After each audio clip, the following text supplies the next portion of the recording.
did want to talk about Dak because this is kind of the big story coming out of yesterday. Dak Prescott was involved in last-minute negotiations with the Cowboys yesterday, according to NFL Media's Jan Slater. The updated terms were $33 to $35 million with $110 million guaranteed. So here's the entire process of the afternoon, updated from what I saw yesterday. I saw a different version yesterday. This is sort of my understanding based on the research that I've seen, based on the reports that I've seen about what happened yesterday between the Cowboys and Dak's camp. So they met twice. Mm-hmm. They met twice yesterday to discuss the contract. Around, let's say, I don't know, 12:20, 12:30. From what I can tell, the Cowboys came to Dak with this contract. 33, I imagine about $35 million with $110 million guaranteed. It's a 5-year deal. They gave him a 5-year deal. Dak and his team weren't happy about that. Based on what I can tell, they either wanted $40 million or more specifically, they only wanted 4 years. So they wanted the same amount of money, but 4 years, not 5, from what I can tell. They tried to rush back with about 20 minutes left to try to see if they can change the years. They couldn't get it done. It was too late. They hit 1 o'clock Pacific time. It's over. He's playing under the tag. Then, 10 minutes later, I thought this was actually during that process. This is actually 10 minutes later. Dak's brother said, there's a reason I was never a Cowboys fan growing up before they drafted Dak. After today, who knows how much longer I'll be cheering for them. This was actually tweeted at 1:10 p.m., so 10 minutes after the deadline. This is a mess. What do you make of it, and who do you blame? Do you blame Dak's camp, or do you blame the Cowboys for what happened in the last few hours on tag deadline day? I guess this will be about as close as a live reaction you're going to get from me, because I've been following this saga for a while, but I've tailored off here towards the end of this. So I haven't seen like these tweets or anything. But I mean, I'd probably put it more on Dak's camp. That's just more or less because of this whole time I've been saying that, you know, he needs to take the money that he can get now, rather than hold out for an extra couple million. Or I didn't know he wanted less years. Obviously, probably for when the salary cap bump comes up. What is it, in a couple years that it bumps up? I mean, it's going to go down either way. Yeah. So, I mean, it's not really a bump thing. I think he just wanted to get in the market quicker. Yeah.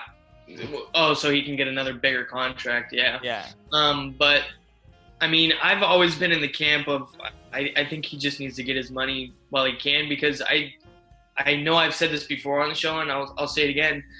To me, there's just something about playing for the Cowboys where you're getting a lot of other endorsements and stuff like that. Sure. You're going to make up that extra couple of million. It might not be, you know, straight away, but I think there's just other things added to being the quarterback of that team, especially when, by all accounts, it's a pretty loaded roster. You know what I mean? You've got Zeke, now you got CeeDee Lamb to pair with Amari Cooper. Like, you got arguably the best offensive line still.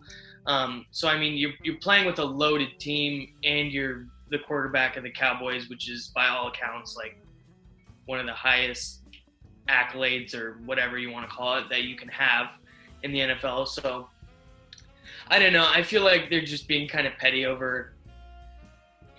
It's hard for me to say a little bit of money, because it's not a little bit of money, but in terms of what he's asking for in art, like what he's probably going to get on an open market, you know what I mean? It's not that much of a difference. He's never I've said this before too, but he's never going to be in the same league as like a Pat Mahomes or anything like that. So what's a couple $1 million relatively, you know, over the course of however many years? I get it, but it's something where I think the Cowboys are being generous. I wouldn't give him that type of money over that longevity. You know, I don't see it, but it's obviously not for a guy like you or me to decide. It's past that. So, well, here's the thing.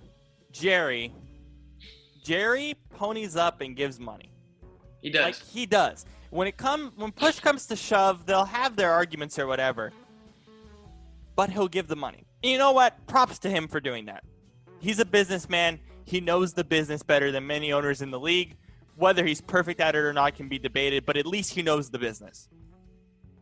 And the reality is he ponied up. He gave him $35 million annually. Whether we agree or not that he deserves that money, which I think we can both agree he probably deserves 20, maybe 15. Yeah, I was going to say in the range of 20, yeah. He doesn't deserve 35 annually. Yet, Jerry understands the logistics and the business. The fact that, all right, we give him 5 years, the cap will kind of shift throughout those 5 years, whatever. He understands that, yes, while it's not perfect, it's still $35 million annually, and he still gets $110 million guaranteed. And, with everyone saying, oh, yeah, he's kind of betting on himself here, this desperation doesn't show that he's betting on himself. It shows that he just wants the big money, or he wants a deal that's friendly to him when, honestly, take the longevity, take the stability of the 5-year contract. I don't understand from an agency perspective why they are so focused on getting him the deal that he actually wants when, let's be honest, that's an incredible deal. I think it's a little bit more than Russell Wilson money. That's not a bad deal. Why does he not just take it? Why is he pushing it too far? Like 20 minutes left to go. You get a good chunk of money guaranteed. It's $35 million. Just take it. Yeah. I mean, if I'm Jerry, the offer's off the table for me after this year. I just let him play on the franchise tag and I let him walk. You know what I mean? Like you've said, if it's even in the ballpark of Russell Wilson, it's a stupid contract to me. And like you said, I'll give Jerry credit. He did pay when everyone else, kind of told him not to. And he's always done that. He's, put his money where his mouth is, and he does back up what he, who he kind of believes in, whether we agree with it or not. But like you said, for his camp, I don't know what more they're looking for, because like you said, the safety net of a 5-year, with all that guaranteed. And like you said, in the range of Russell Wilson money is just stupid to me for him not to take. Like I was just saying too, with all the endorsements that he's going to get, right, just playing for the Cowboys. It's crazy to me that this has gone on for that long, and that they're still trying to tweak numbers and years or whatever, when I don't know. It's just I can't figure this one out. This is the one, like I said, I've been following the saga for a long time, but for them to keep bickering over whatever, a year difference or whatever on the contract like you just told me about, I don't see it. And part of the problem, I guess, and let's shift to Dak's brother and his comments. If you're the Cowboys, how do you react to that? I mean, he's part of their camp. Yeah, if I'm here, I was just going to ask you this question too. This will kind of tie into it. Do you believe Andy Dalton is better than Dak Prescott, or equal to? No, he's better. Dak is better? Dak is better, but I'm fine starting Andy Dalton over Dak after this. To me, they're equal. And that's where, to me, I'm like, okay, you want to start mouthing off and say comments like that? Andy, you're in. Like, you're in, buddy. It's not him, it's his brother, but still. Still, it's like you said, it's a part of his camp. Obviously, that type of energy is being swirled around it. You know what I mean? Where it's like, all right, you guys don't want to pay me or shorten the contract by a year. Okay, fine. That's where the Cowboys need to play hardball. You know what I mean? They like you said, we've seen them been paying guys, and by all accounts, I think they're overpaying for Dak here too. They just keep handing out money. It's time for them to just say, okay, you want to play hardball? We can play hardball too. You know what I mean? And to me, that's why I said at the beginning of the year, I think, or not the beginning of the year because the year hasn't started, but I think at some point we're going to see Dalton. I just think there's going to be a point where either Dak goes into a little bit of a stretch where he's not, the same efficiency, whatever, or the money becomes too much of an issue, or, this type of camp energy becomes more of a cancer to the rest of the team. You know what I mean? Where it becomes more of a looming problem than just him playing, which is difficult for me to say because Dak's always been good about keeping this separate. I will say that for Dak, he's always separated this from his play, but I think at some point it's going to come to the point where it's not going to work anymore. So is it for you because you're saying they're equal mostly because of the money issue, or do you actually feel like? Honestly, play wise, I feel like they're about equal. About like Dak is. I'm not sure about that. Dak is a little bit better. You have to take into account Dalton's never played with the offensive line like that. He's never had a running back like that. What did he have in Cincinnati? Giovanni Bernard and Joe Mixon, which on and off production. Yeah, Let's be honest. And he had Joe Mixon, but I mean, in his prime, he had like Jeremy Hill. You know, he had AJ Green, but outside of that, it wasn't a whole lot. You know what I mean? It's arguably with. I would like to see what he would do with a more of a rounded roster around him. I'm not saying he's good or great, but I definitely think you can get close to, if not the same production from him that you would get from Dak Prescott. Maybe statistically, I'm not too sure. And then you add in, like you said, the money factor. To me, it's not even close at that point. When you factor in the money, to me, it's not even close. Now, let's be honest here. I mean, I don't think many shows have talked about this, but I think this is an important thing to understand. If Dak next year, if we do have a full season and Dak next year does, let's say, get a transition tag or go on the open market, a team's going to pay him what he wants. There's a team out there that is going to be willing to give Dak the contract that he's looking for. Yeah.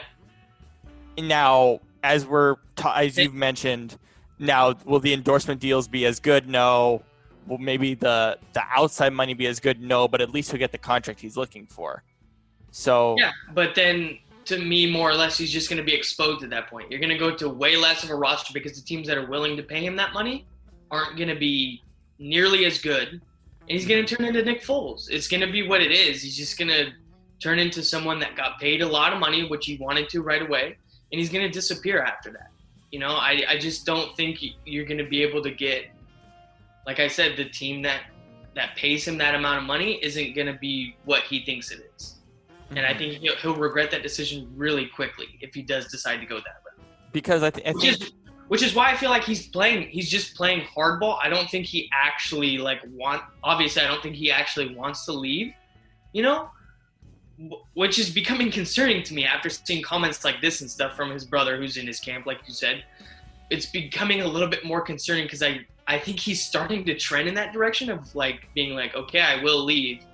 But that to me is where like, it's like, okay, you know, do it. Like, see, like everyone, there's that stereotypical saying of the grass is always greener on the other side. And I think if he leaves that scenario, like we're talking about with endorsements, with the roster, with, you know, Jerry kind of letting him run the show like he does, he's going to regret it quick. And I think one of the important things to keep in mind throughout all this is that Dak is better with a more talented team. He just is. 100%. 100%. And we've seen the numbers like when he has Zeke versus when he doesn't and stuff like that. There's a big drop off when he doesn't have run game, when he doesn't have, you know, kind of that play action like coaching for him that can set him up in those scenarios where he is effective, because he's only effective in very few like settings and scenarios. So you have to get him in those spots for him to look like what he thinks is $35 million worth, which he's not. He's just not. Yeah.